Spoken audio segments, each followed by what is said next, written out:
Alors tout d'abord, quelles sont mes sources? En premier lieu, les registres paroissiaux, dans lesquels les curés de paroisse inscrivaient les baptêmes, sépultures et mariages des populations catholiques.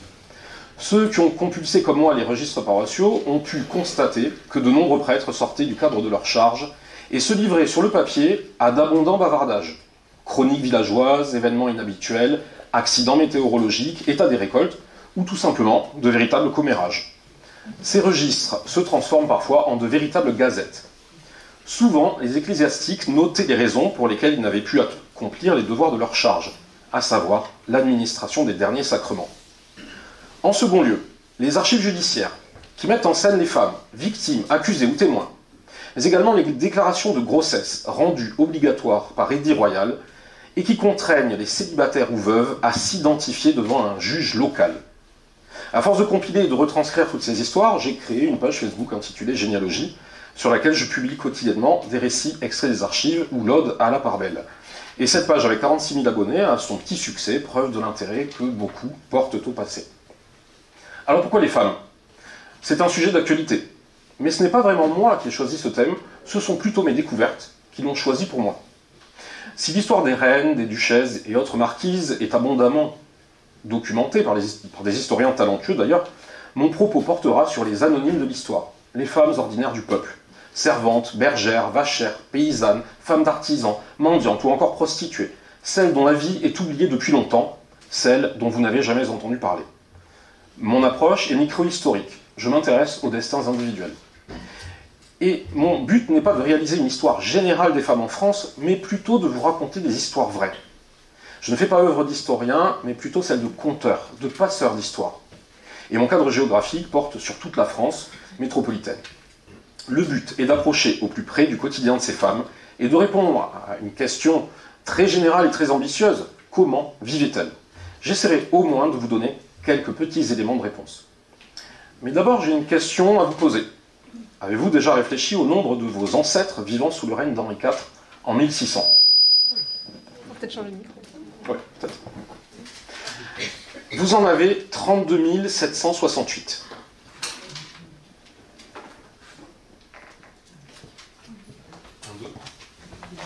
Un, deux. Il a été coupé?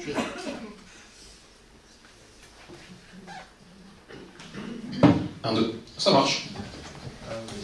Vous avez donc 32 768 ancêtres, dont la moitié de femmes, bien évidemment. Autant de destins différents. Il me faut rappeler que mes sources sont essentiellement masculines. Prêtres, notaires, juges, des hommes, donc, qui ont une vision de la femme propre à leur culture, à leur outillage mental, celui de leur époque. Ainsi, le curé de Tronget écrit ceci dans son registre en 1618. Qu'y a-t-il de plus léger qu'une plume? La poussière. Qu'y a-t-il de plus léger que la poussière? Le vent. Qu'y a-t-il de plus léger que le vent? La femme. Et qu'y a-t-il de plus léger que la femme? Rien.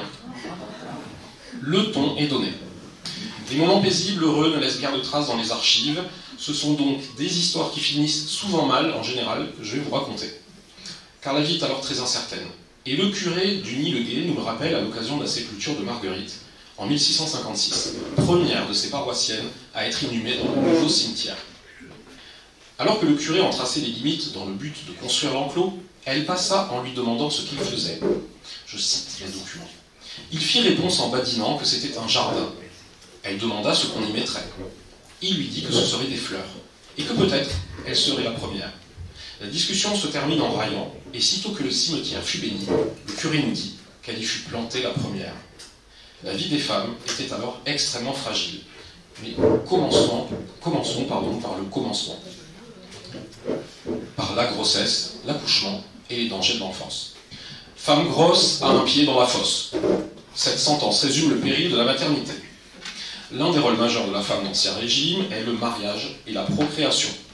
L'absence et l'interdiction de contraceptifs, de l'avortement, le poids de la religion, la nécessité économique expliquent un fort taux de natalité, environ 40 pour 1000 au XVIIIe siècle. Aujourd'hui, c'est 9 pour 1000. Un exemple un peu extrême, certes, puisque même le curé d'Alainville, en 1775, en est étonné. La nommée Marie-Jeanne, une de ses paroissiennes, a mis au monde 6 enfants vivants en 3 couches différentes dans l'espace de 31 mois de mariage. 2 jumeaux, une fille et des triplés. Cependant, procréer n'est pas sans risque. Ainsi tout, dans l'Aude, j'ai calculé qu'entre 1650 et 1700, 7% des femmes meurent en accouchant. Et les femmes d'alors connaissaient bien évidemment ces dangers. En 1648 est ensevelie à Montagnac-sur-Lède, je cite, « Demoiselle Marguerite est morte, après que le chirurgien lui eut tiré un fils du corps. Fort noblement, elle joignit les mains, puis s'essignait de la croix, se tourna de côté, louant Dieu. Peu après, trépassa et mourut doucement, son visage fort beau. Dans sa grossesse, elle communiait 2 fois le mois, et me disait ordinairement qu'elle craignait fort de ne pas réchapper de cette grossesse. L'enfant mort dans le ventre montrait un bras qu'il fallut couper en pièces. Horrible spectacle. L'accouchement est un moment périlleux. Grossesse difficile, enfant se présentant mal, absence d'hygiène. C'est aussi une affaire de femme. On accouche sur une chaise de travail, et l'urgence est de baptiser l'enfant pour assurer son salut.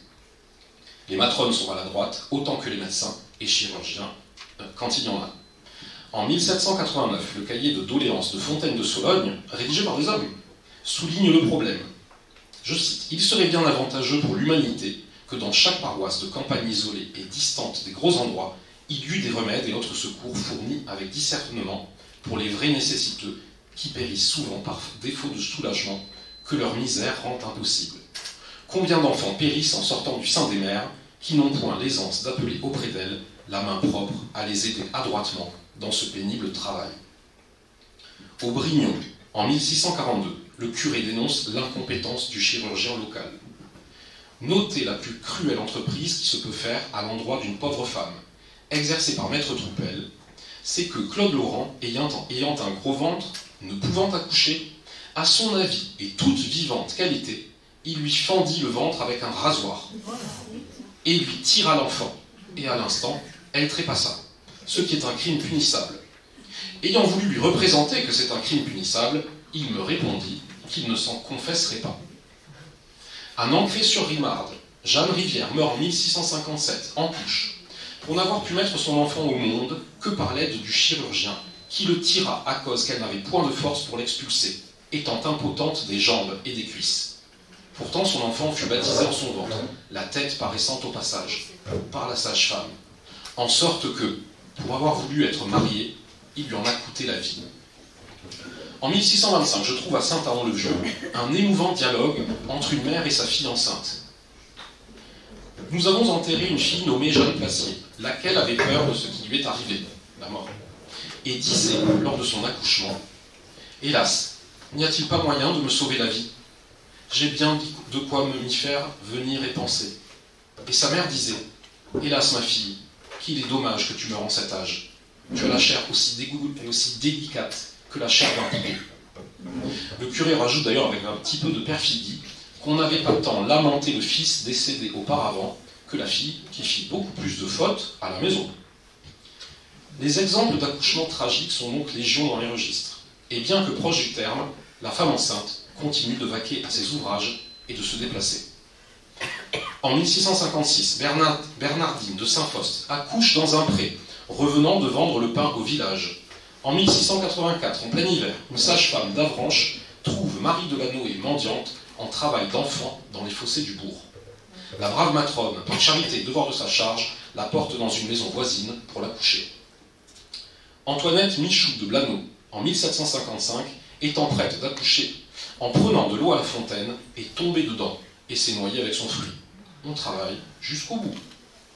Nicole Poisneau, villageoise de Créancé, 32 ans, enceinte de 8 mois, travaille dans une vigne avec son mari lorsqu'un loup enragé se jette sur elle.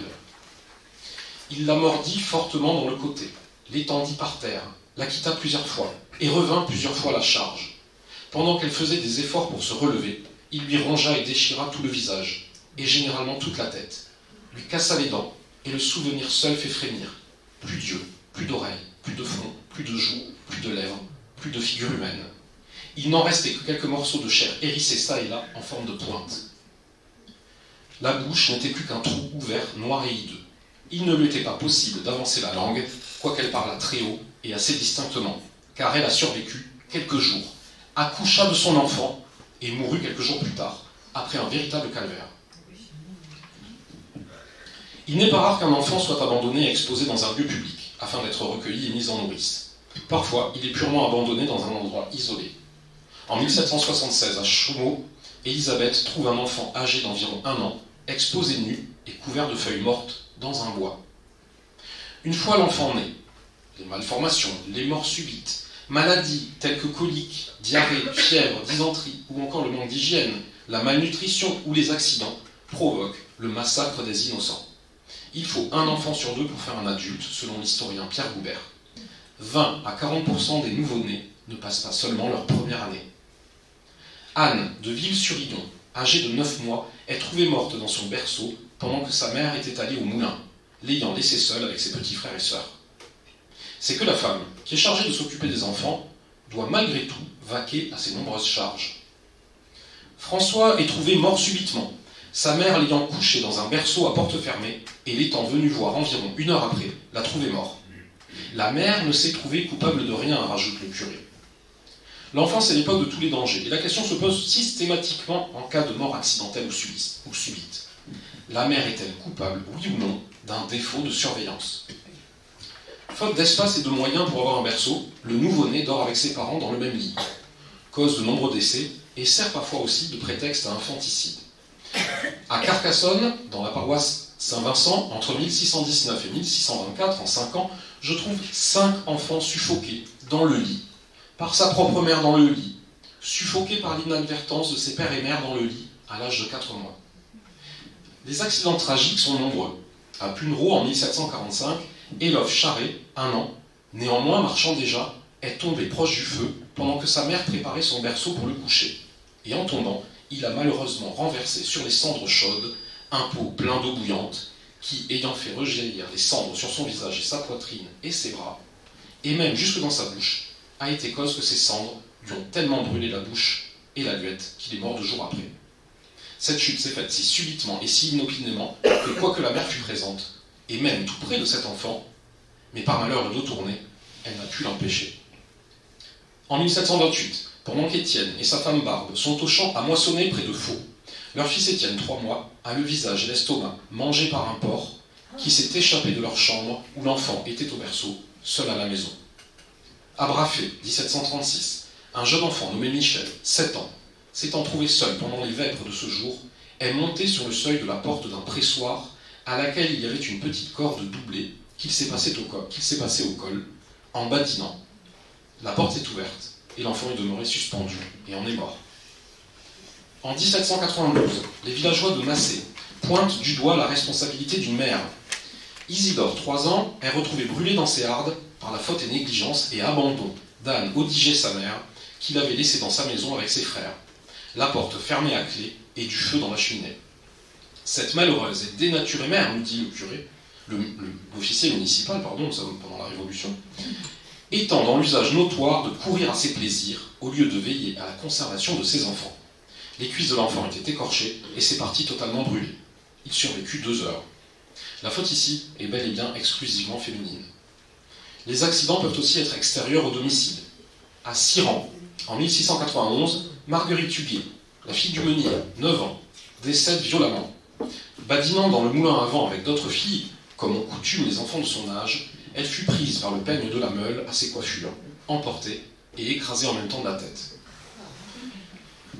À Castelnaudary, en 1796, des parents en état de choc appellent aux autorités municipales. Leur fille de 4 mois ayant été laissée sur un lit dans un berceau alors que tout le monde était sorti, on s'aperçut en rentrant qu'un cochon s'était échappé de la porcherie et avait ouvert avec son museau la porte de la chambre où il a dévoré l'enfant. Les morts des nourrissons remplissent donc les pages des registres paroissiaux, traces de ces destins terrestres furtifs. La fragilité de l'enfance fait le fatalisme et la résignation des mères. Petits enfants, petit deuil, dit-on. Mais comment les femmes vivaient-elles ces petits deuils? Les parents aimaient-ils leurs enfants? Les enfants aimaient-ils d'ailleurs leurs parents? J'ai trouvé de nombreux témoignages de l'amour maternel ou paternel d'ailleurs. En 1706, à Arcé, le jeune valet Jean Perrin meurt de la gangrène que lui a causé une insupportable infection. Des soldats voulaient l'enrôler de force pour la guerre. Échappé de leurs mains, il se cacha, et on lui tira un coup de fusil qui lui traversa la cuisse et le fondement. S'ensuivit la plus horrible plaie qu'on puisse jamais voir. Le curé s'indigne sur l'assassinat de ce pauvre enfant qui a toujours été fort sage. 6 mois plus tard, le même curé note la sépulture de Marthe, sa mère, qui, dit-il, prit un si grand chagrin de ce massacre commis sur son fils qu'elle aimait tendrement, qu'après une maladie de 6 mois, elle est décédée à l'âge de 45 ans. À Saint-Comdolt, en 1705, une jeune fille âgée de 14 ans est retrouvée noyée. Le cadavre est exposé sur la place afin d'être identifié. Serait alors venu Pierre Majorel, depuis le matin à la recherche de sa fille, que la ravine avait prise au bord de la rivière la veille, et qu'il aurait reconnu le cadavre pour celui de sa fille Marguerite. Il s'est tendrement jeté les larmes aux yeux sur le cadavre de sa fille, nous dit-on. À Créancé, encore, en 1785, le même loup enragé attaque 3 autres femmes qui se cachent épouvantées. La mère, Anne, boite et ne peut fuir. Ces deux filles, refusent de se sauver sans elle. Le loup bondit sur la mère, lui ronge la joue et le cou. Mais sa fille Françoise vient à son secours et prend tous les risques pour sauver sa mère d'une mort certaine. Je cite, « Elle s'offrit au combat pour la défendre. Cette jeune héroïne tirait de toutes ses forces l'animal par les oreilles, par les pattes, par la queue. Elle tâcha de lui faire écarter les mâchoires. Elle lui enfonçait sa pantoufle dans la gueule, l'obligea à quitter sa mère, et il se tourna contre elle-même. Le combat fut assez long. Elle fut renversée et se releva plusieurs fois. Enfin, l'animal se rebuta après lui avoir fait une plaie à l'œil et une sur le crâne. Le loup revint fondre sur la mère. Françoise revint à son secours et reçut d'autres plaies. Elle tourmenta tellement l'animal qu'il abandonna la place. Mère et fille mourront de la rage 1 mois plus tard. Sur la fin, Françoise, la fille, alors qu'elle est en train de délirer et qu'on doit l'enfermer dans sa chambre, eh bien, le curé nous raconte que quand la malade s'est vue seule, elle s'est placée au pied de son lit, qu'elle venait de renverser et de toutes ses forces. À poing fermé, elle frappait comme sur le loup. « Malheureuse bête, disait-elle, tu dévorerais donc ma mère. Ah, qu'on m'apporte une hache !» Ainsi est morte cette jeune femme qu'on pourrait bien proposer, rajoute le curé, comme un modèle de la piété et de la tendresse due aux parents. En juillet 1766, un orage menace les récoltes de Pelleport. On afflue donc vers l'église pour prier et sonner les cloches, réputées garantir de l'orage. Mais la foudre s'abat sur le bâtiment et fait s'effondrer le clocher sur la nef. Le curé, au milieu des décombres et des gémissements des blessés, entend crier celui-ci qui réclame son père, l'autre sa mère. Je vis le père qui crie pour appeler sa fille unique et qui la trouve sous ses pieds morte. Une mère mutilée elle-même qui cherche néanmoins son fils et qui le voit sans crâne écrasé sous la cloche qu'il sonnait. Le même drame se produit à Gignac, en 1738. Le clocher s'effondre en pleine messe, faisant 106 morts. Les enfants, nous dit-on, appelaient en vain leur père et leur mère. Bientôt après, le zèle donna des forces à chacun pour élever les grosses pierres sous lesquelles on découvre des morts et des mourants. Un enfant expiré entre les bras d'une tendre mère qui l'allaitait, une femme enceinte dont le fruit était à 2 pas d'elle, des sœurs mortes embrassant le corps de leur mère. À Mougon, en 1681, Jean Migaud se rappelle du temps des dragonnades destinées à brimer les protestants. Il rencontra alors une pauvre femme de sa connaissance qui fuyait avec 3 petits-enfants, dont l'un était à la mamelle et les 2 autres qui la tenaient par la main. Allant à Loger, en 1608, le curé note la sépulture de sa très aimée, très chère et très honorée mère. En 1767, une veuve d'Agen se lamente. « Je suis éprouvé par la mort de ma fille, et quoiqu'enfant, le souvenir m'en restera longtemps pour augmenter ma peine dans ce triste événement pour moi. » Elle écrit aussi à ses autres enfants adultes. « Vous n'oublierez pas que vous aviez un père et une mère dignes de votre tendresse, et je serai toujours sensible à tout ce qui pourra vous arriver. » Enfin, s'il faut encore prouver cet amour maternel, je terminerai par la longue correspondance entre Madeleine de Saint-Quentin dans le Nord à son fils Louis, cordonnier, parti vivre à Pézenas en 1786, et qu'elle ne reverra jamais. Sa correspondance évoque sa pauvreté, ses joies, ses drames, et sa constante inquiétude maternelle pour tous ses enfants dispersés aux 4 vents. En 1796, elle écrit à l'occasion de la mort de sa petite-fille, la fille de son fils, « Connaissant votre bon cœur, je suis sûr que vous aimiez votre enfant comme j'aime les miens, et je n'ai besoin que de mon cœur pour approfondir le fatal coup que cet accident vous aura porté, ainsi qu'à votre épouse. Mon fils, il faut vous conformer aux volontés de Dieu. Tâchez de reprendre le dessus et d'aider votre femme à se consoler de cette perte. Elle n'a que vous pour le faire, et la fermeté des hommes peut seule la faire oublier. » Elle conclut. « J'ai toujours espoir de revoir tous mes enfants ainsi que vous. Ah, que ce jour-là sera beau pour moi, après avoir été si longtemps désiré. Je fais tous les jours des vœux au ciel, pour que ce moment ne tarde pas à arriver. Un tendre attachement, donc, mais en sommes-nous étonnés? Fatalisme et résignation n'empêchaient nullement la tristesse. Cependant, il arrivait parfois que les enfants soient source de honte, de scandale, ou pire encore. Ainsi à Bellac, une sordide affaire éclate en 1633 dans la famille Morgaron. Michel, 13 ans, et sa sœur Catherine, 11 ans, sont condamnés à être attachés au tombereau, une sorte de charrette, qui mène un certain Léonard à son lieu d'exécution, où il sera pendu. Les deux jeunes enfants seront fouettés jusqu'au sang, puis enfermés dans une maison de correction.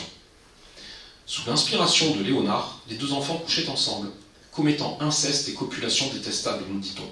De plus, durant la procédure, la jeune Catherine s'avoua, selon les juges, amoureuse de son frère. À Fresnay-sur-Sarthe, en 1650, André, 16 ans, agonise, empoisonné à l'arsenic, par son amant Félix. Gisant dans son lit malade et se plaignant d'une ardeur insupportable dans les entrailles, André dit qu'il croyait avoir été empoisonné. Sa mère lui ayant demandé qui pouvait avoir fait ça, il répondit que c'était Félix. Et tout de suite, demandant pardon à sa mère, il leur avoua qu'il avait eu la faiblesse de souffrir la copulation charnelle et contre nature avec Félix. Mais que depuis 15 jours, ayant entendu parler d'énormité du crime de sodomie, il avait résolu de ne plus y retomber. Ce qui avait été cause que de rage, Félix l'empoisonna. André mourut, sa mère porta plainte, Félix fut pendu. En 1582, un drame secoue Cézanne. Une fillette de 6 ans est retrouvée agonisante dans les champs. Elle a le temps de parler avant de mourir, permettant de reconstituer le drame. Une jeune fille du même village, âgée de 15 ans, pourtant fille d'une maison de bonne renommée, eut envie d'une ceinture d'argent qu'avait la fillette. Elle l'attira hors du village et la jeta dans un ruisseau pour la noyer. N'ayant pas réussi, avec une lamelle de couteau, elle tâcha de lui couper la gorge et lui perça le ventre. Elle prit la ceinture qu'elle cacha dans sa coiffe et rentra chez elle. La jeune meurtrière est condamnée à être pendue. Son père fait appel pour la sauver en plaidant son imbécilité, sa faiblesse d'esprit. La peine est modérée. Elle sera pendue par les aisselles 1 heure, puis fouettée 3 jours d'affilée. Enfin, le parricide est alors le crime le plus détestable. Et donc le matricide. À Saint-Cyprien de Dourdoux, en 1698, Jacques et Antoinette sont retrouvés ensevelis dans une même fosse au fond de leur cave, ayant été tués l'un après l'autre à coups de hache par Jacques, leur fils unique, qui finit par avouer, avant d'être condamné à avoir le poing coupé, à être rompu vif, puis jeté encore vivant dans le feu. À Malviès, dans l'Aude, en 1789, Charles, un brave et honnête garçon de 18 ans, voulant empoisonner son frère aîné, met de l'arsenic dans le plat de haricots qu'il jette sur le feu. Il empoisonne toute la famille, mère incluse. Un témoin rapporte avoir vu fuir Charles, l'air effaré et d'un homme qui craint d'être arrêté. Alors qu'il lui reproche son crime, Charles répond « Mais que voulez-vous? Ce qui est fait, et quand bien même je me couperai la tête, cela ne serait pas moins fait. » À Peyrains, en 1771, chacun sait au village que Marc Granier, jeune homme de 21 ans, est depuis 9 ans dans la démence, et son esprit est aliéné. Aussi, Gabriel Soumignac n'est-il pas tant étonné lorsqu'il le voit arriver en pleine nuit devant sa métairie? Il entendit les chiens qui aboyaient, ouvrit la fenêtre, et entendit quelqu'un qui disait « Il faut faire dire des messes ». Marc, qu'il reconnut, était en chemise sans culotte, taché de sang. Il le fait entrer, l'habille, le réchauffe, puis le fait coucher. Mais le lendemain, il le fait arrêter par les consuls.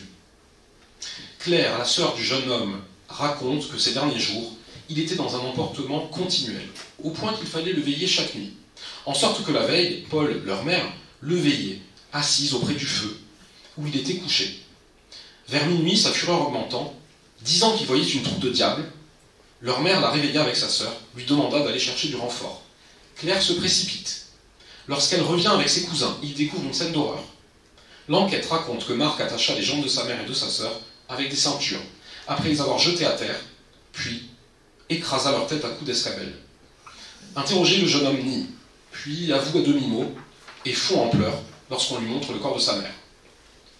Malgré les témoignages unanimes des villageois sur son état psychique, la justice n'y voit aucune circonstance atténuante. Il est condamné au terrible châtiment des matricides, faire amende honorable en chemise, tête nue et la corde au cou, tenant en ses mains une torche cire ardente devant l'église Saint-Michel de Castelnaudary, et là, déclarer que méchamment, il a tué sa mère et sa sœur, dont il se repent et demande pardon à Dieu, au roi et à la justice. Ce fait, il a le poing tranché sur un poteau, puis à les bras, jambes, cuisses et reins rompus d'une barre de fer, sur un échafaud, et enfin mis et exposé sur une roue, la face tournée vers le ciel pour y finir ses jours. Enfin, il me faut évoquer un autre drame, une sordide affaire à l'Espinassière.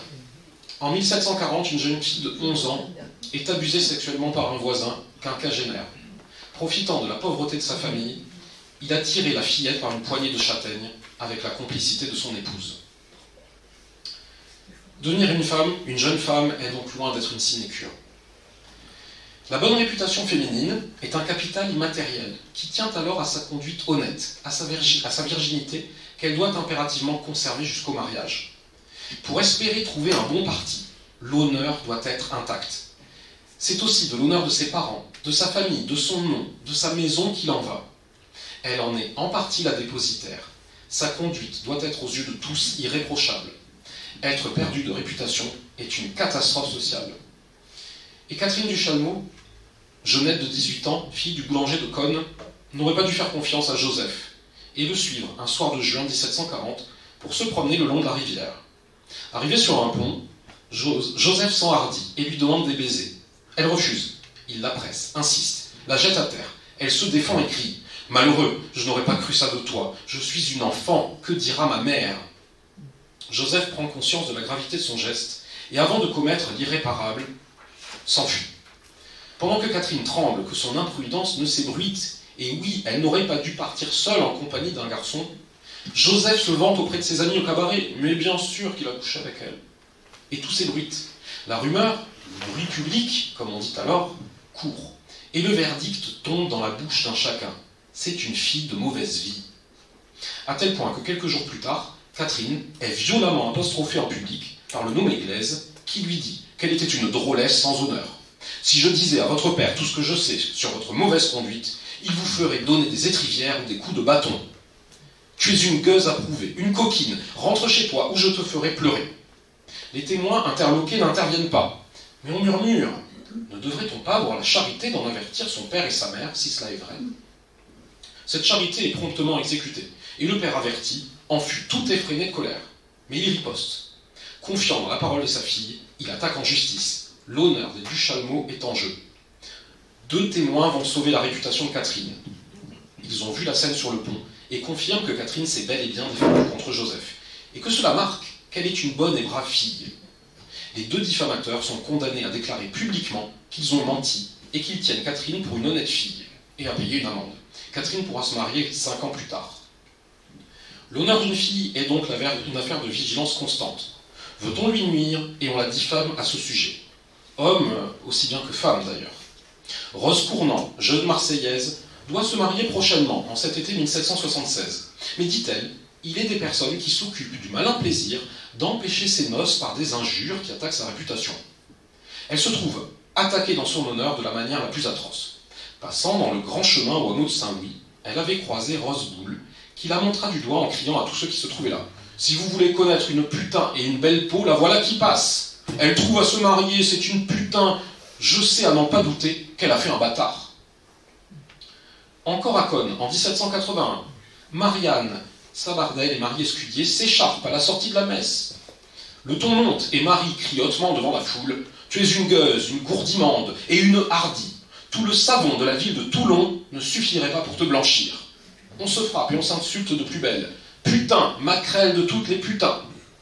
En 1759, dans le même village, Catherine et Jacques s'assaisonnent en se lançant mutuellement des insultes à connotation sexuelle, chacun reprochant à l'autre d'être sans honneur et de mauvaise vie. « Tu n'es qu'un putanier, lui crie-t-elle, chargé de vérole, un pillard. » Il rétorque. « Si j'avais la vérole, je pourrais l'avoir prise en suivant tes traces. Et si je devais suivre les gueuses, je te suivrais toi, carogne, putain. » La liste des insultes à destination féminine est aussi variée que longue.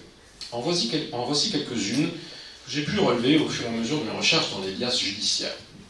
Bougresse, catin, sotte, coquine, coureuse de fossé, coureuse de rempart, cul gras, gourmande, gros cul, gueuse, pandarde, impertinente, ivrognesse, malheureuse, paillasse de corps de garde, pillarde, putain public, putain égaré, vieille putain, putain cramante, putain trouvée, meule chaude, etc. La liste serait interminable.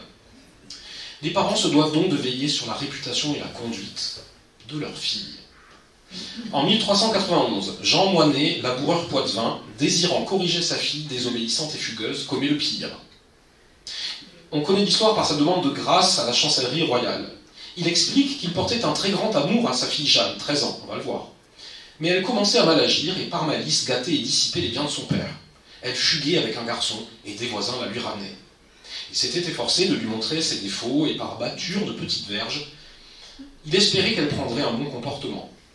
Après une énième fugue et de nouveau ramenée chez lui, le père, voulant l'épouvanter pour qu'elle ne recommençât plus, l'enferma dans un tonneau. Quelques heures plus tard, il la trouve morte asphyxiée. Il avait simplement, dit-il, oublié d'ouvrir l'éventoire, le trou pour le vin, ce dont il fut dolent et courroucé contre lui-même. Il sera gracié.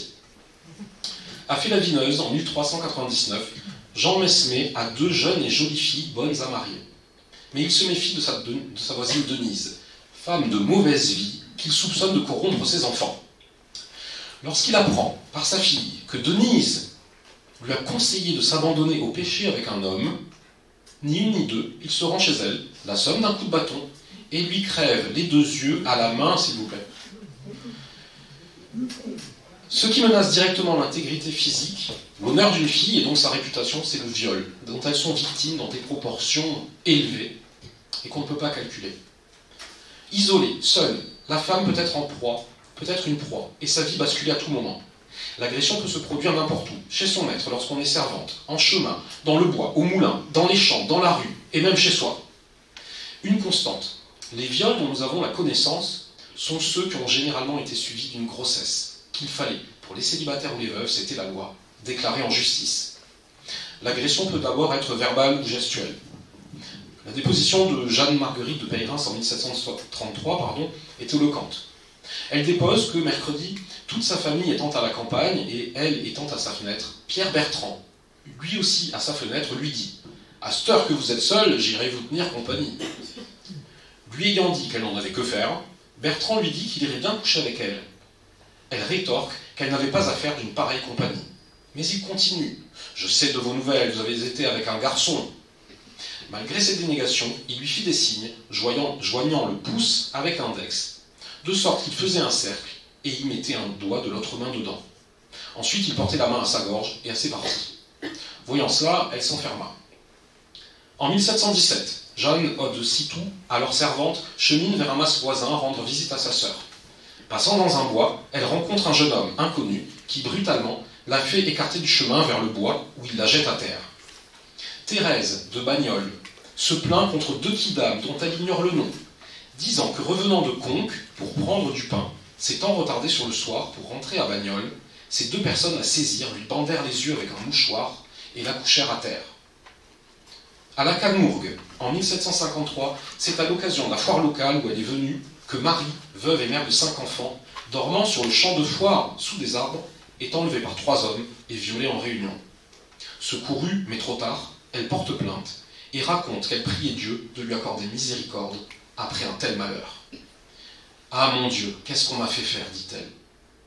L'un des 3 coupables finira pendu, les 2 autres ayant réussi à fuir. En temps de guerre, les femmes sont les proies des gens de guerre, soldats et mercenaires. À Pigy, les soudards, après avoir fait grande violence à la femme de Pierre Angenot, comme tous faisaient aux autres femmes et filles, la battirent si outrageusement qu'ils la laissèrent pour morte. Puis ils lui attachèrent une corde aux pieds et la traînèrent par les rues, comme on fait d'une bête morte, sans avoir honte ni vergogne de l'honneur des femmes et secret de leur nature. L'agression sexuelle est donc une menace permanente. Les filles se taisent pour préserver leur honneur et leur réputation, car bien que victimes, elles ont honte et s'en cachent. L'exemple de Marie, jeune bergère orpheline d'Avignonnet, en 1739, est parlant. Alors qu'elle garde son troupeau sur une colline, elle voit 3 jeunes hommes, initialement partis chasser le lapin, qui, l'ayant aperçue seule, fondent sur elle. Elle fuit, ils la rattrapent. Pendant qu'elle subit leurs outrages, elle crie « Je vous prie de me laisser, non pour l'amour de moi qui ne le mérite pas, mais pour le nom de notre Seigneur et de Notre-Dame. Je vous donnerai une poule, je vous en donnerai 2 dimanches, je vous les apporterai. » Hélas, rien n'y fera. Ce n'est pourtant pas juste après son viol qu'elle porte plainte, ou le lendemain, ou dans les jours suivants, mais 1 mois plus tard. Pourquoi? Parce que ses agresseurs se sont vantés d'avoir couché avec elle et répandent le bruit que c'est une fille facile. Et si la rumeur la diffame, elle est perdue. Ce n'est pas le cas de Jeanne, victime d'un soldat espagnol logé dans son village de Salins en 1569. Le père de la malheureuse se plaint au seigneur local qui fait arrêter le soudard promptement condamné à la corde. Plusieurs de ses compagnons firent offre à la fille et à ses parents de lui donner 500 écus pour la réparation de son honneur et sa grâce. Il refuse. Le condamné la demanda en mariage et promettait sur sa foi de la bien traiter toute sa vie, mais jamais elle ne voulut y consentir. La chronique dit qu'il mourut bon chrétien, confessé et repentant de ses péchés. Il tenait en mourant son livre d'heures et à haute voix disait les heures de la croix. Après ces tragiques histoires, eh bien, cependant, les archives révèlent de vraies histoires d'inclination réciproque, qui bravent la morale et l'autorité parentale. En 1763, à Aragon, Élisabeth et Jean s'aiment partout. Dans la maison de leurs parents, quand ils sont absents, bien évidemment, dans les vignes, dans une bergerie, derrière l'enclos aux moutons. Jean l'allait voir de nuit comme de jour chez elle, la suivant à la promenade, lui faisant publiquement des baisers. Mais les parents de Jean refusent qu'il l'épouse. Elle n'est pas d'assez bonnes conditions. Lorsqu'elle tombe enceinte, son père porte plainte, furieux. Elle doit donc déposer en justice sa charge contre celui qu'elle aime pour obéir à son père, mais finit par l'épouser contre le gré des parents à sa majorité 2 ans plus tard, à 25 ans. On peut dire aussi qu'en cet été 1732, Élisabeth Rouanet fait largement parler d'elle dans le village de Citou. Veuve de 32 ans, elle n'adopte décidément pas la posture attendue d'une veuve éplorée. D'autant plus qu'elle vient de perdre sa sœur, Anne, emportée dans la fleur de l'âge, ainsi que son très jeune neveu. Sa joie de vivre est trop criante. Et les bonnes langues l'associent vite aux nombreuses visites de son beau-frère Étienne Galli, le veuf d'Anne. Celui-ci, l'ayant prise si fort en goût, lui déclara qu'il voulait se marier avec elle. Pour l'Église, il s'agit d'inceste. C'était beau-frère et belle-sœur. Étienne poursuit ses assiduités, offre les robes et affaires de sa défunte femme en gage d'amour, laquelle femme était morte 4 mois plus tôt. Plusieurs fois, Marie Fargue, matrone de 68 ans, les a vus assis tous deux dans la rue, auprès la porte de la maison de la dite Rouanet, sa bouche contre le visage de sa belle-sœur, donnant des marques qu'elle se laissait faire des baisers. Notre témoin, que cette posture escandalisa fort, se voit obligé d'avertir sa jeune voisine, en lui faisant entendre que ses manières ne manqueraient pas de donner au public un mauvais soupçon d'elle. À quoi Élisabeth répond qu'elle ne craint rien, et que de toute façon, point de soupçon, Étienne est son beau-frère. Anne Galli affirme également que durant l'été, elle les a vus plusieurs fois se promener dans une châtaigneraie tous les deux. Et circonstance aggravante, c'est un endroit où il y a quantité d'arbres, dit-elle. Elle les a vus plus de 20 fois assis 2 jours et 2 nuits, devant la porte de la maison, moitié dedans, moitié dehors, tenant de mauvaises postures, dont elle était elle aussi très escandalisée. À Caillaux, en 1766, Jeanne tombe enceinte de son amant Joseph. Étant approchée depuis longtemps, dit-elle, et depuis son jeune âge par Joseph, cette fréquentation qui était à l'origine dans des vues respectives de mariage les aurait entraînés à avoir l'un pour l'autre une inclination et un attachement des plus forts, qui se seraient entretenus malgré le mariage forcé que les parents de Joseph lui firent faire avec une autre fille. En sorte que cet attachement étant toujours plus fort, leur amour réciproque était toujours le même, sans pouvoir s'en guérir. Ce sont les propres paroles de Jeanne. À Saint-Pierre-la-Garenne, en 1727, Marie-Geneviève est enceinte de Noël. Ils se fréquentaient depuis 2 ans. Quand elle allait fermer les portes de la maison, après que son père et sa mère étaient couchés, bien sûr, il entrait et l'amenait dans l'écurie où il avait sa compagnie, Charmel. Elle le fait aussi entrer, quand elle dort, chez sa grand-mère, laquelle est, par chance pour les amants, fort dure d'oreille. À Écouis, Marie-Charlotte assume complètement. Âgée de 17 ans, cette fileuse de lin s'est laissée séduire par un charpentier qui l'a sollicité d'entrer dans une cave. Où étant, raconte-t-elle au juge, ils auraient eu commerce charnel pour la première fois sur les bottes de Chaume. Et elle ajoute, cela dura environ 1 heure, car il a répété l'action 3 à 4 fois. Une autre qui assume est Lucie de Cuxac-Cabardès. En 1784, elle reconnaît avoir couché régulièrement avec un homme marié de ses voisins, nommé Féroul, pendant 4 ans. Étant un jour dans le magasin avec lui, ce dernier lui dit qu'elle était enceinte. La plaignante, qui ne s'en doutait pas, lui répondit qu'elle n'en savait rien. Sur quoi il lui répliqua qu'il n'y avait qu'à vérifier son sein, que s'il y avait du lait, elle était enceinte. Et Féroul, le lui ayant vérifié, il lui assura qu'elle était enceinte, mais qu'elle se garda bien de l'accuser, que cela ferait beaucoup de peine à sa femme, et qu'elle en accusa un autre. En règle générale, si les filles s'abandonnent volontairement à leur séducteur, c'est parce que celui-ci leur promet le mariage. Argument choc pour parvenir à ses fins. Déclarations enflammées, serments et promesses, malheureusement pas toujours tenues. Comme le constate amèrement Anne, fileuse de laine de Montaulieu, qui s'était abandonnée à Bernard et déclare au juge en 1770 que quand elle lui annonça qu'elle était enceinte et qu'il devait avoir soin d'elle, il lui répondit qu'il allait revenir, la quitta et ne revint plus. Ce qui lui a prouvé, dit-elle philosophiquement, qu'il n'avait nulle envie de l'épouser. Les séducteurs ont un scénario bien rodé. Il réitère ses promesses de mariage. Il la cajola si fort, il lui promit de l'épouser, qu'il n'aurait jamais d'autre femme qu'elle, lui promit 1000 choses.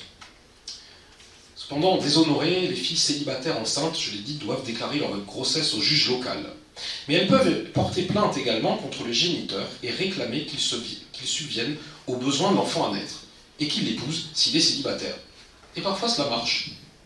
Élisabeth de Cîteaux porte plainte en 1765 pour sa grossesse contre Augustin, qu'il avait fréquenté sous promesse de l'épouser. Et par crainte qu'il ne lui tienne sa promesse, tout simplement, elle va se rendre chez le juge. De nombreux témoins confirment ses dires, l'amant est décrété d'arrestation. Désireux d'éviter les ennuis, Augustin accepte, alors bon gré ou mal gré, je ne sais pas, le mariage.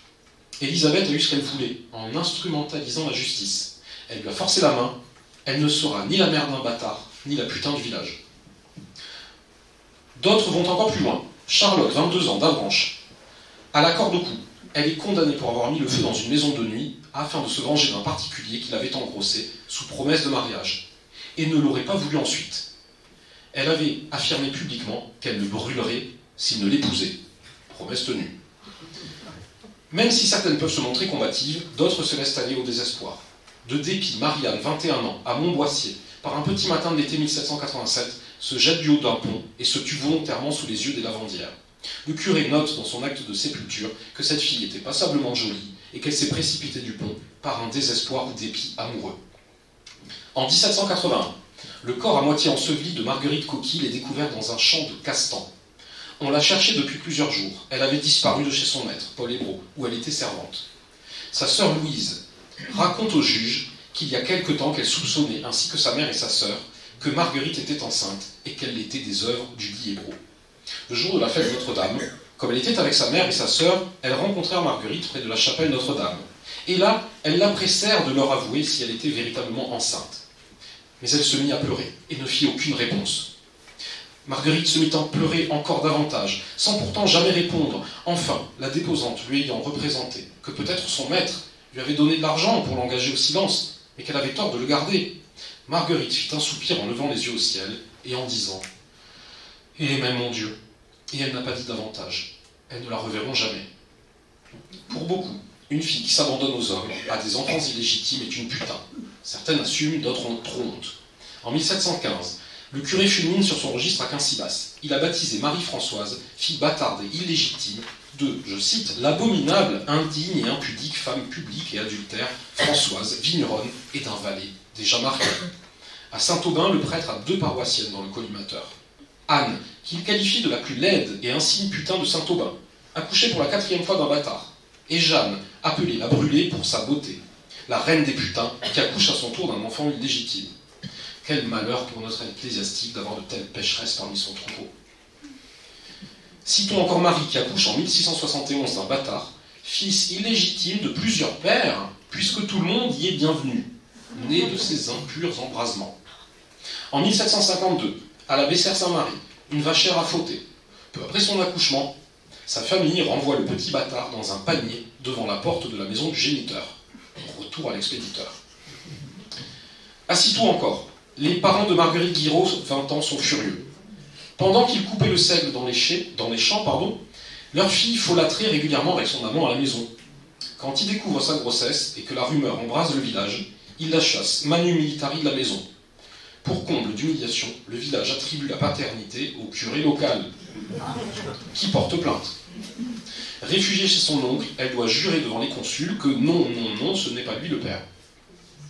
Pour finir, à Entrecasteaux, 1738, Marguerite Marcel, célibataire de 30 ans, préfère se précipiter du haut en bas de sa maison pour avoir été découverte enceinte devant le public. La honte était trop forte. La prostitution est quant à elle tantôt tolérée, tantôt réprimée. En 1559, le couvent des Augustins de Toulouse fait scandale. On y trouve des femmes publiques, abandonnées et dissolues, lubriques et paillardes, dans les cellules des moines.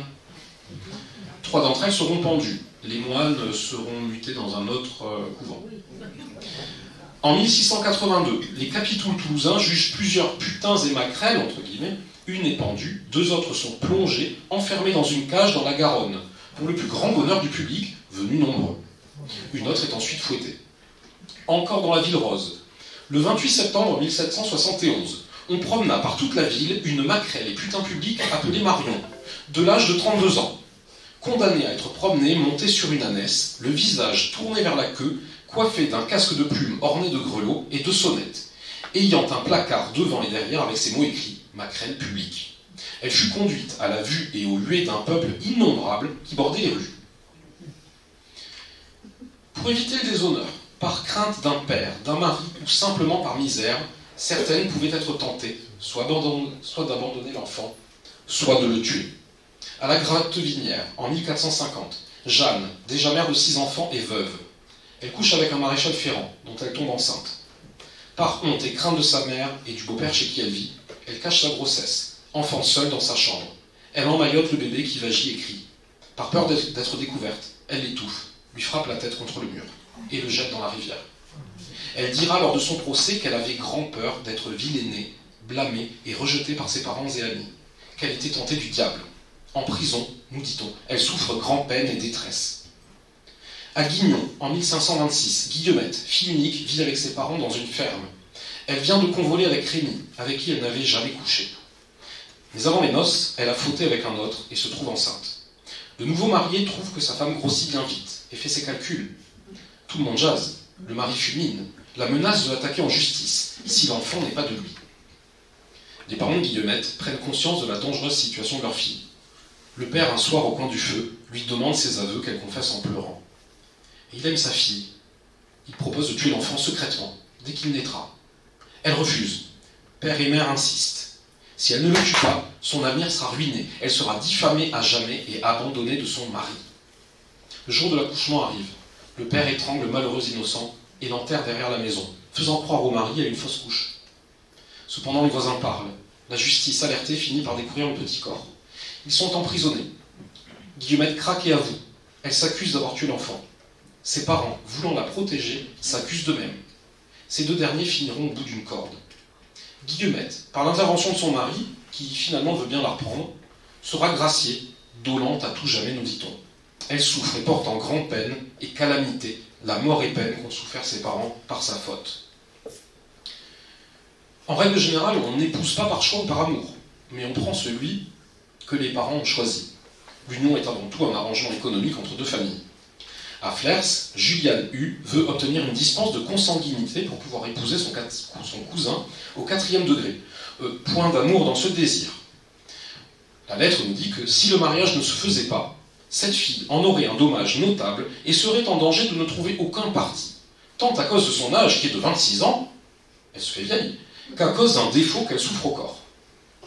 Lorsque l'union était mal assortie, un grand écart d'âge, un étranger au village, la jeunesse masculine faisait charivari afin d'obtenir une compensation en espèces ou en vin pour le rapt d'une fille à marier. En 1612, à Saint-Aon-le-Vieux, il est de mauvais goût, les jeunes enduisent la porte des mariés avec de la merde. Mais le temps, l'intérêt commun, les enfants, la confiance et le respect mutuel pouvaient faire naître l'attachement. Et pourquoi pas l'amour ? En 1750, à Domcy-sur-Cure, Jean vient de perdre son épouse Anne, dont il a eu 10 enfants, en 26 ans de mariage. Le curé note qu'il n'a pu assister à l'enterrement à cause de sa grande tristesse. Le dimanche dernier jour de février 1632, à Marzan, furent inhumés les corps des défunts Olivier et Jeanne, sa femme et compagne, lesquels vivaient d'une très bonne intelligence et amitié, et tombèrent malades en même temps, et rendirent l'esprit presque en même temps. Dans le registre paroissial de Cernu en 1764, je trouve le récit de la fête donnée en l'honneur des 56 ans de mariage d'un couple de paysans. Louis, 78 ans, a fait célébrer dans cette église une messe d'action de grâce pour remercier Dieu des longs et paisibles jours qu'il a bien voulu lui accorder avec Marie-Françoise, sa femme, mariés tous deux en 1708. Le curé offre le dîner et le souper qu'ils ont donné à leurs enfants, petits-enfants et arrière-petits-enfants. Ils avaient à leur table 3 générations. Il fait même un petit discours aux 2 époux. Je cite, « Un des moments que vous devez compter au nombre des plus heureux de votre vie est celui qui vous voit tous deux rendre à Dieu de solennelles actions de grâce, de ce qu'il a bien voulu vous accorder de longs et paisibles jours, unis ensemble depuis près de 56 ans, par les liens sacrés du mariage. » Alors, si l'Église ordonne la fidélité, qu'en était-il vraiment? À Naveil, Colin, laboureur, est conduit au bûcher avec sa servante, qui lui servait de concubine depuis 2 ans. D'une excellente beauté, dit-on, elle conspira pour faire périr la femme de Colin, en tentant de l'empoisonner. La fille mourut de frayeur quand on la conduisit devant les fagots. Colin, lui, n'échappera pas aux flammes. En 1460, à Fressino, Catherine est jalouse. Son mari Thomas fréquente Jeanne, femme mariée. Elle fait des reproches à son époux, qui rétorque qu'il irait où bon lui semblerait et qu'il la battrait si elle en disait plus. Dolente et courroucée, avec la complicité d'une amie, et après avoir longuement espionné et suivi sa rivale, elle l'étrangle dans la cour de sa ferme pendant qu'elle cousait. Un mari a le droit de corriger sa femme et de la battre, mais dans une certaine mesure. En 1687, à Carcassonne, François rentre chez lui quand il entend une voisine hurler « Je suis morte !» car son mari était en train de la battre avec violence. François intervient en criant que cela n'est pas honnête de maltraiter ainsi sa femme, ce qui lui vaudra un coup de fouet à la main par le mari furieux. En 1700, à Monceau-le-Neuf et Foucousy, on enterre une femme à qui les mauvais traitements de son mari, de son beau-père et de sa belle-mère avaient fait tourner la cervelle. Elle tomba dans une si grande frénésie qu'elle s'est coupée la gorge d'un coup de rasoir. A contrario, à la Roque Sainte-Marguerite, en 1725, le curé note que Marie, 57 ans, mourut d'une suffocation de matrice causée par un emportement de colère contre son mari. L'époux peut parfois chercher à se débarrasser de son épouse. Françoise d'Ax-les-Thermes meurt en 1629 de disgrâce, car son mari Jeanne lui a fait avaler un potage à l'arsenic. Jean Chauvet, de Villedieu, jeune journalier, perd sa femme et leur nourrisson le lendemain. Soupçonné par son beau-père, il est arrêté, torturé, et avoue avoir empoisonné la défunte avec de l'arsenic versé dans du riz, et avoir étranglé son fils. Il sera rompu et brûlé vif. Encore plus ignoble, à Saint-Hilaire en 1577, un homme frappe sa femme par la tête et la fait tomber. Il lui saute alors à pieds joints et à plusieurs reprises sur le ventre. Encore vivante, il la jette à l'eau avant de fuir. Repêchée par des voisins, la pauvre martyrisée expire peu après. Il est temps maintenant pour moi de parler des belles-mères. Je m'excuse d'avance. Qu'elles soient mères de l'époux ou bien nouvelle épouse du père, les marâtres et leur légendaire méchanceté n'avaient-elles pas un petit fond de vérité? Raymond de Cône est veuf, avec un fils unique, Philippe. Il convole en seconde noces avec Jeanne en 1753. Mais celle-ci ne supporte pas son nouveau beau-fils. Elle lui fera vivre un véritable enfer. Son but est de s'en débarrasser. Les voisins assistent pendant des années excédés au mauvais traitement, jusqu'à finir par porter plainte. Philippe est assujetti aux traitements les plus rudes et les plus violents, disent-ils, par l'animosité et la cruauté sans exemple de son père et de son épouse. À 5 ans, elle lui refuse les aliments nécessaires et le châtie en lui imputant les fautes auxquelles sont exposés les enfants abandonnés. À 24 ans, il est tout contrefait de coups et blessures. On lui fait passer les nuits dans des prés avec les chevaux, même en hiver. Maltraité, mourant de faim, vivant de la charité des voisins, il vole en 1774 un gâteau qui cuit dans le four du village. Pour les voisins, c'est la goutte d'eau qui fait déborder le vase. À Paris, en 1759, c'est Pierre Vincent, tailleur d'habits, qui en a plus cassé de l'épouvantable mère de son épouse. Celle-ci affirme dans tout le quartier qu'il est un banqueroutier, un voleur. Jugé, il est pourtant innocenté. Mais elle persévère. Elle continue à dire à qui veut l'entendre qu'il est un vagabond, maltraitant sa femme, la rendant malheureuse, mangeant le bien des autres, et s'en plaint auprès d'un officier, un militaire, à qui elle dit qu'elle serait bien contente qu'il passât dans les îles. Elle lui demande de le déporter en Amérique. À Villemoustaussou, en 1774, Bernard de Rive est poignardé sur l'escalier de sa maison par Pierre son gendre, qui, parce que violent, est séparé contre son gré de sa femme. il la recherche chez sa mère, qui défend sa fille, et se fait poignarder. À Sérignan, en 1646, décède Anne, blessée d'un coup de pistolet tiré par son beau-fils une nuit à la cuisse. La gangrène se mit à la cuisse et lui causa la mort. Les femmes peuvent aussi être violentes, verbalement ou physiquement. À Fouquebrune, en 1763, Pierre Blanchardierre, bourgeois sexagénaire assez aisé, est retrouvé assassiné, dit-on, par une aventurière de 22 ans qui se disait être sa parente et avec laquelle il vivait depuis 4 mois.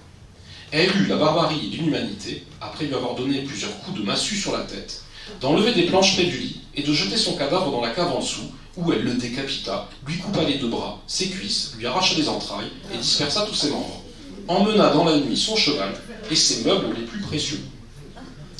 En 1756, arrive, à l'issue de la messe, alors qu'elle est encore dans l'église, Marie donne un coup de rouleau à pâtisserie qu'elle avait apporté à dessein sur la tête d'une autre fille à qui il voulait du mal. Cela lui fit une plaie non mortelle, mais qui causa une grande effusion de sang. C'est un vrai rouleau à pâtisserie du XVIIIe siècle. À Ballot, en Poitou, Aliette tue d'un coup de fourche de bois non ferré Michel Maillot, qui, avec une bêche, avait rompu le barrage d'un petit réservoir d'eau où elle avait l'habitude d'abreuver ses vaches ainsi que de laver le linge de ses enfants. On n'énerve pas Aliette. J'ai trouvé aussi une curieuse annotation dans le registre de Vaux-en-Velin, en 1762. Je cite, « On a vu à Lyon une fille qui faisait l'office de bourreau pendant 3 ans. Elle prenait, dit-on, un plaisir singulier à pendre les femmes. » Notre histoire a signé. François se voit accosté par Jeanne. « Tiens, bougresse, voilà ta vache que je viens d'ôter de mon champ. Où est mon blé ? Où pousse ma récolte ?» Françoise tente de composer et propose une estimation de ce que la vache a pu manger d'herbe. À quoi Jeanne lui réplique âprement à coups de bâton sur la tête « Attends, moi, je vais t'en donner de l'estimation. » En 1748, à Anglès, Marianne est occupée à faner dans son pré. Ayant aperçu Jean Jalabert qui traversait ce pré avec une charrette, elle courut à lui et lui demanda de quel droit il passait là au lieu de prendre le chemin. À quoi il répondit, en proférant mille injures, que cela lui plaisait ainsi. Marianne, piquée de son opiniâtreté et des insultes dont il l'accablait, leva la fourche qu'elle avait à la main, le menaça de le frapper s'il ne retournait sur le chemin. Ce que Jalabert n'ayant voulu faire, celle-ci lui en donna quelques coups, dont il mourut. Anne Fédoux, servante à Viterbe, 18 ans, utilise de l'arsenic destiné au rat de la maison de son maître pour régler ses comptes. Elle en assaisonne le pot dans lequel cuit un seau piqué de pois. Les 13 personnes de la maison, peu après avoir mangé, sont pris de vomissements, mouvements convulsifs, déjections sanglantes, gonflements de lèvres, leur langue noircie. Et la disparition soudaine d'Anne attise les soupçons. Arrêtée chez ses parents où elle s'est réfugiée, elle avouera avoir agi ainsi parce qu'elle avait à se plaindre de certains propos que son maître avait tenus contre elle. La sentence la condamne à être attachée à un poteau, à une chaîne de fer, et brûlée vive. Son corps réduit en cendres et icelle jeté au vent. Nous sommes en mars 1789. On le voit, les femmes ne sont pas toujours des victimes de violences. Et elles ont parfois un caractère rebelle. Les femmes s'élèvent en effet parfois contre l'autorité lorsqu'elles sentent une injustice trop criante, quitte à se rebeller. À Leuc, en 1779, Pierre Rollet, huissier de justice, vient procéder à l'expulsion et à la saisie des biens de la famille Bilac. Le malheureux voit fondre sur lui un nombre infini de femmes, dit-il. Elles sont en fait 60. Ayant à leur tête la belle-sœur de Bilac, toutes armées de grosses pierres, criant « Tue, tue, tue ! Ce sont des fripons et des assassins de grand chemin !» Les unes commandent aux autres d'aller chercher des haches et des poignards pour couper l'huissier en morceaux. Celui-ci ne restera en un seul morceau d'ailleurs qu'en prenant la poudre d'escampette. Même scénario en 1598 à Poncin. Excédé et effrayé par la charge que représenterait l'armée de 200 hommes que le duc de Savoie veut faire loger à leurs frais dans la localité, les esprits féminins entrent en ébullition. Et tandis que les hommes sont au champ, elles s'assemblent, s'échauffent et chassent les quelques soldats venus en éclaireur à grands coups de pierre, bâtons, hallebardes et fourches, criant « Croix Dieu, larron, vous irez dehors !» Plus de 120 femmes assiègent la maison du gouverneur, criant et jurant Dieu que les soldats n'entreraient pas. Elles arrachent les armes aux quelques hommes en garde aux portes des murailles de la ville, dont elles prennent le contrôle au cri de « Que son Altesse nous fasse pendre, nous ne les logerons point, ils n'entreront pas dans la ville. Lorsque les hommes rentrent des champs, ils commencent par tancer leurs épouses, et parfois les bâtir. Mais elles s'étaient mises préalablement d'accord pour expliquer à leurs époux les menaces que représenteraient les soldats. Et parlèrent tant, dit-on, que les maris ne surent plus quoi dire. Ce n'est pas de moi, c'est la chronique. Le gouverneur devra faire donner l'assaut à Poncin afin de reprendre la ville aux femmes. Le curé de Linazé, quant à lui, fulmine en 1694 en écrivant sa mésaventure. Étant allé dîner, et m'en revenant de nuit, je fus assassiné, c'est-à-dire maltraité, agressé physiquement, par François, Charles et Jean Mourier, ces derniers y ayant été poussés à se faire par les sollicitations de leur très méchante et pernicieuse mère qui a fait la guerre à 4 curés. J'eus une jambe cassée, mon genou percé de 2 coups de baïonnette, et je fus laissé pour mort dans un horrible froid. J'évoquerai encore la veuve Selle de Bagnoles, qui, en 1745, doit encore au collecteur de la taille royale sa part d'impôt, qu'elle trouve abusive et ne compte pas payer. L'huissier envoyé pour faire une saisie frappe à la porte en vain, et pendant qu'il cloue la copie de la saisine sur la porte, le volet du premier étage s'ouvre. La veuve récalcitrante lui jette un grand et plein pot de chambre rempli d'ordures sur la figure, qui lui a gâté son habit, son chapeau et ses bas, et dont il aurait été tout mouillé, dit-il. D'autres femmes encore n'hésitaient pas à transgresser les lois. En 1718, à la Groute et Drevant, la fille de la veuve Couillard est stupéfaite. Son fiancé a fait une chute mortelle du sommet d'une meule. Et son cadavre, visité par le chirurgien, s'avère être celui d'une femme.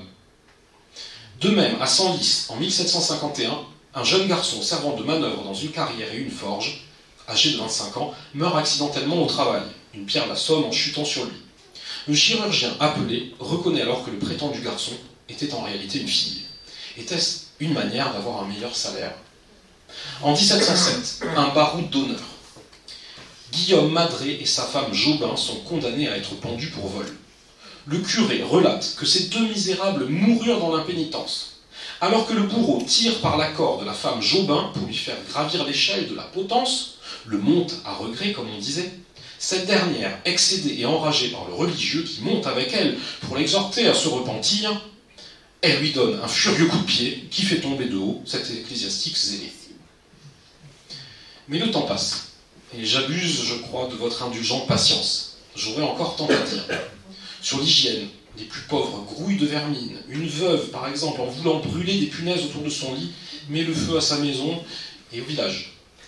Sur la précarité, la maladie, le cancer qui ronge la mamelle, par exemple, et dont je trouve de nombreux exemples, les féminicides, la vieillesse, mais le temps est passé, et il est temps de clore ce récit que je sais bien imparfait. Je ne veux pas achever cependant ma causerie sans évoquer les filles de Castelnaudary, par exemple, qui, en 1699, préfèrent braver la justice et danser au son du fifre et du tambourin plutôt que d'assister à la procession. Ou encore Catherine Aubert, une jeune fille foudroyée sous un arbre en 1624, dont le curé note qu'elle était une honnête femme, bonne fille, riant quand on la regardait par rencontre. Ou encore Annette de Couisson, 25 ans, qui, avec son frère, son beau-frère et d'autres demoiselles, se divertissait un jour d'été 1662 à sauter sur les foins d'un grenier en riant, avant que cela ne tourne mal. Car le rire, les bons moments, la danse, les jeux, la fête, et c'est bien la limite de nos archives, ne laisse... Petit problème technique. Je crois qu'il n'y a plus de pile. Ah si. Car tout cela ne laisse guère de traces dans les archives. Approcher l'existence de ces femmes, dont il ne reste plus que quelques lignes dans de vieux papiers, pourrait sembler vain et futile.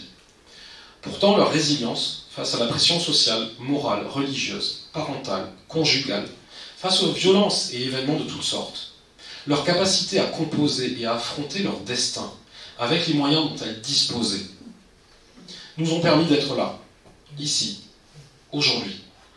En cette journée internationale de la femme, je crois qu'il est bon de rappeler que ces femmes-là sont nos lointaines grand-mères. Elles nous ont fait. Leur vie est un témoignage de notre vie. Merci à vous de votre attention, très sérieuse, hein, j'ai l'impression d'être en classe. Je tiens tout particulièrement à remercier les archives départementales de l'Aude et Madame Carole Renard, la directrice des archives, qui m'ont convié, dans un si beau cadre que je connais bien, à animer cette conférence. Mais aussi les personnes qui se sont investies pour l'organiser. Et j'avais un peu honte au départ, parce que pendant que je vous attendais, je n'avais que des femmes qui travaillaient d'une façon très efficace, pendant que je ne faisais rien. J'avais un peu honte, je dois dire. Donc je remercie vivement Cécile Fauconnet, Claire Scharf, Marie-Pierre Gaudan, Joël Barbier, Élodie Capet, Karine Letellier, Anne-Claude Brelot, et aussi Julien, mon assistant technique. Merci à tous d'être venus ce soir.